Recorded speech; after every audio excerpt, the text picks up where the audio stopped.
Good morning po. Tayo po'y mag-aral ng salita ng Diyos. The Gospel of Luke, chapter 14, verses 31 hanggang 33. O sinong hari na makikipagdigma sa kapwa-hari ang hindi muna mauupo upang pag-aralang mabuti kung ang 10,000 kawal niya ay maisasagupa sa kalaban na may 20,000 kawal. At kung hindi niya kaya, malayo pa ang kalaban ay magsusugo na siya ng mga kinatawan upang makipagkasundo. Gayon din naman, hindi maaring maging alagad ko ang sinuman kung hindi niya tatalikuran ang lahat sa kanyang buhay.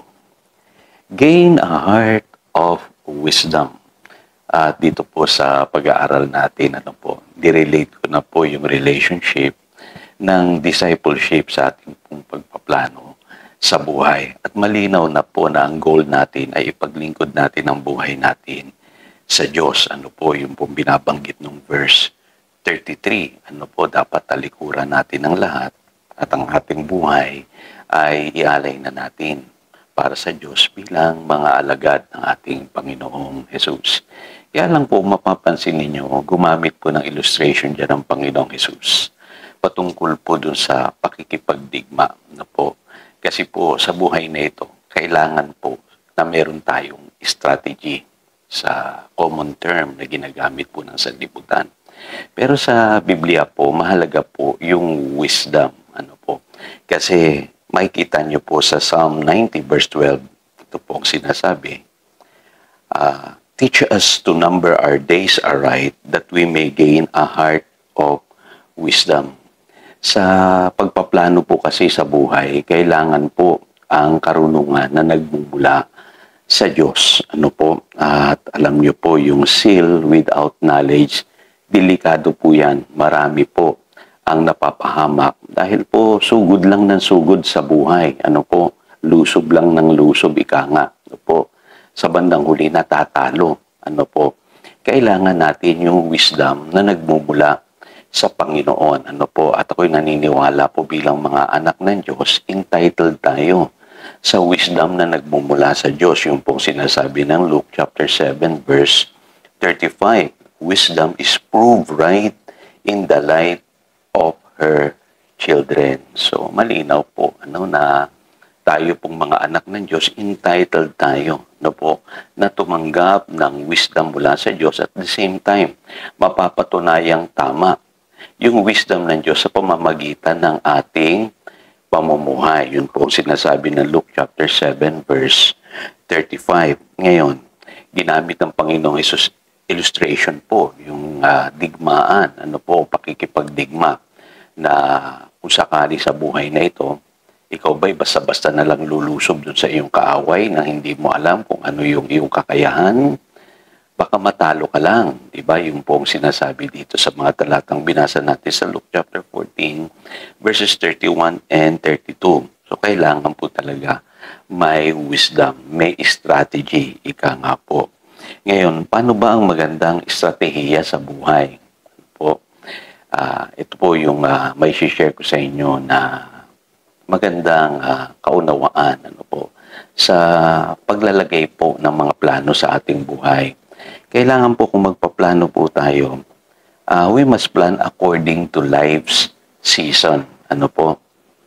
Kailangan malinaw sa atin kung nasaang season tayo ng ating buhay. At alam niyo naman po, sabi po sa Ecclesiastes chapter 3 verse 1, there is a season for everything and a season for every activity under heaven. So, ang Biblia sinasabi, may panahon, ika nga, may season na nagaganap sa buhay ng lahat ng nilalang sa mundong ito, lalo na sa ating mga tao.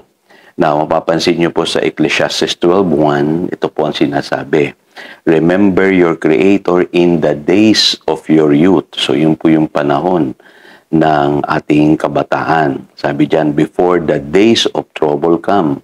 Ito naman po yung tinatawag na challenging years. Yung panahon na kailangang magsikap tayo sa buhay. Magpakahusay. And the years approach when you will say, I find no pleasure in them. So ito naman yung panahon na tinatawag nating golden years. Ano po yung panahon ng pagtanda.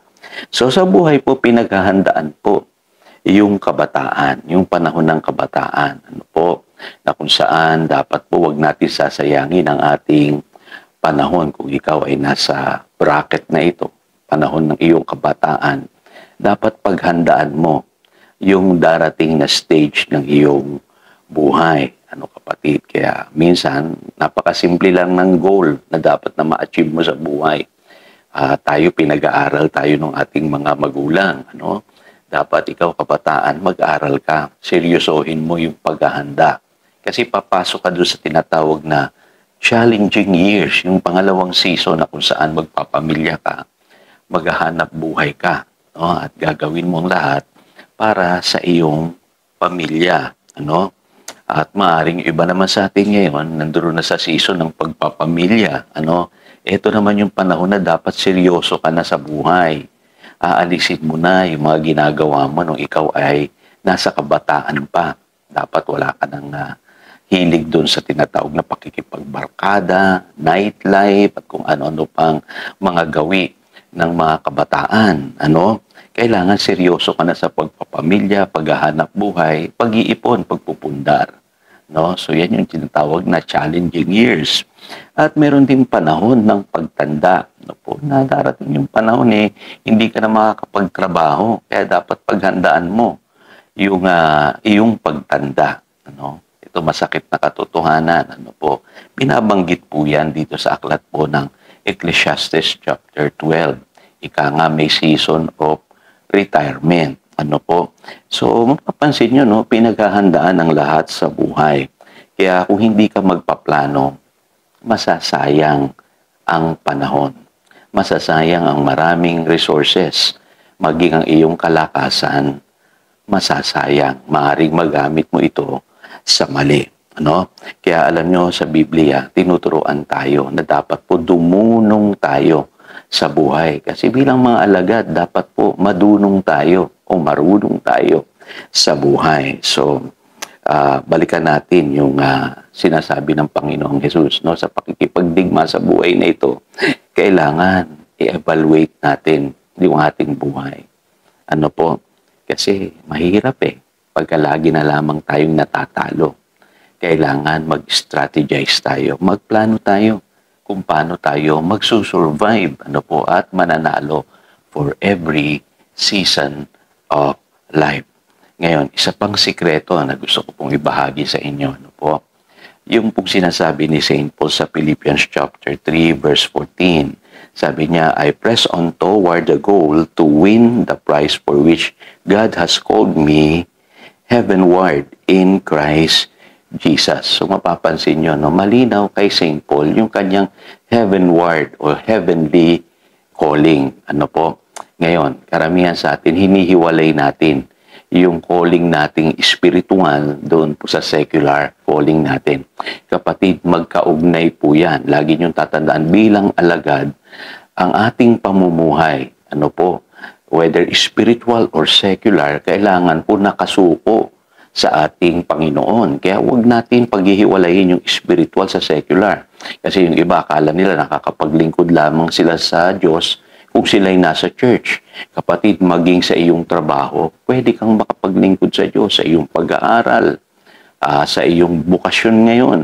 Pwede kang makapaglingkod sa Diyos. Kaya yan ang panuntunan ni St. Paul. Ano po, sabi niya sa 2 Corinthians chapter 5, verse 9, so we make it a goal to please Him whether we are at home in the body or away from it. Ano po? So, maging sa buhay na ito. Ano po? Hindi lang sa buhay na darating.